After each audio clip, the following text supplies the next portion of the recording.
আজকে আমাদের মুখ্য আলোচনার বিষয় ছিল এদেশের খেটে খাওয়া মানুষের, যারা নিরহ প্রকৃতির শ্রমিক, তাদের ন্যায্য অধিকারগুলো আমরা হৃদয় দিয়ে প্রত্যাশা করছি, অন্তর দিয়ে কামনা করছি। আমরা যারা শ্রমজীবী মানুষ, আমরা সালাম দেওয়ার মধ্য দিয়ে গোটা সভ্যতার পরিবর্তন ঘটাতে চাই। সমস্ত দানবের বিরুদ্ধে একটি ভালোবাসার আওয়াজ গড়ে গড়ে মানুষের কর্ণকুহরে পৌঁছে দিতে চাই। শ্রমজীবী ভাইয়েরা, আপনাদের প্রতি সংগ্রামী অভিনন্দন। আজকে যে দিবসটি আমরা এখানে উপস্থিত হয়েছি, এটাকে আমরা বলছি শ্রমিক দিবস। আমরা মেয়া দিবস বলছি না। আমাদের নবী মোহাম্মদ রসুল্লাহ সাল্লাল্লাহু আলাইহি ওয়াসাল্লাম পড়া একবার কি জীবনে ফরজ। আর কোন নবীর ব্যাপারে এরকম দরুদ শরীফ পড়তে হবে শরীয়তে কোনো বাধ্যবাধকতা নাই, ইল্লা মোহাম্মদ রসুল্লাহ। তিনি কে? যিনি শ্রমজীবী মানুষেরকে হৃদয়ের মধ্যমণি করে নিয়েছিলেন।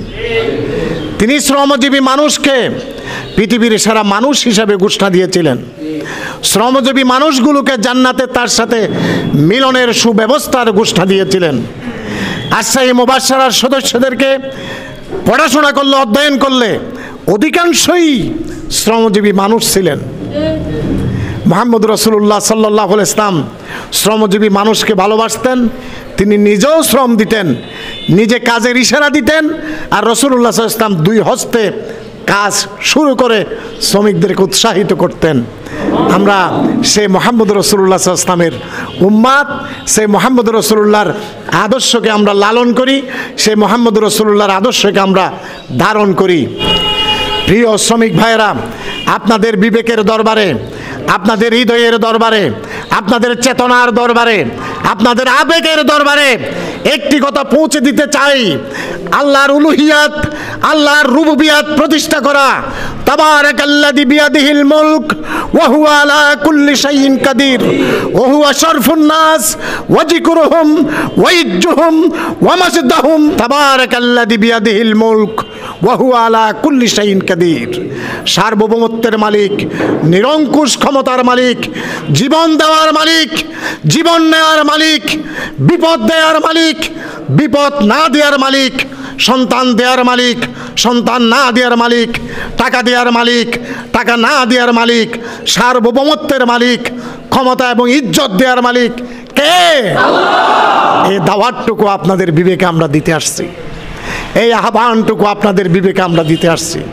এই কথাটুকু আল্লাহকে খুশি করার জন্য, আপনাদের বিবেকের দরবারে পেশ করার জন্য আসছি।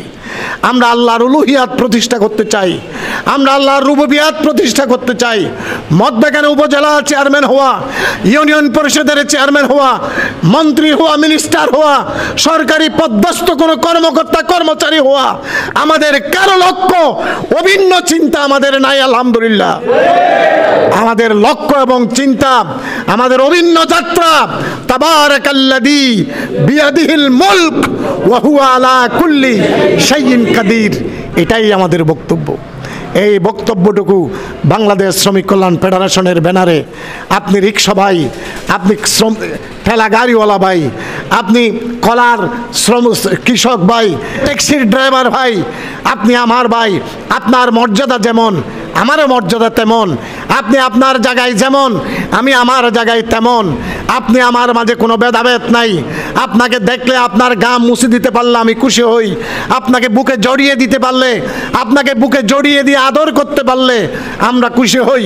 এটাই মুহাম্মদ রাসূলুল্লাহ সাল্লাল্লাহু আলাইহি ওয়াসাল্লাম আমাদেরকে শিখিয়েছেন, আমাদেরকে লালন করার ট্রেনিং দিয়েছেন। আপনি শ্রমিকজীবী মানুষকে সম্মান যে করতে পারবে না, সে মানুষ নয়, সে মানুষ নামের অমানুষ। সে দাওয়াতটুকু আমরা মানুষের কর্ণকুহরে পৌঁছে দেওয়ার জন্য, আপনাদের বিবেকের দরবারে পৌঁছে দেওয়ার জন্য হাজির হয়েছি। এই বক্তব্য আমি আল্লাহকে খুশি করার জন্য দিয়েছি, আপনারাও আল্লাহকে খুশি করার জন্য শুনবেন, সেই প্রত্যাশাটুকু ব্যক্ত করে আমার বক্তব্য শেষ করছি। আসসালামু আলাইকুম ওয়া রাহমাতুল্লাহ।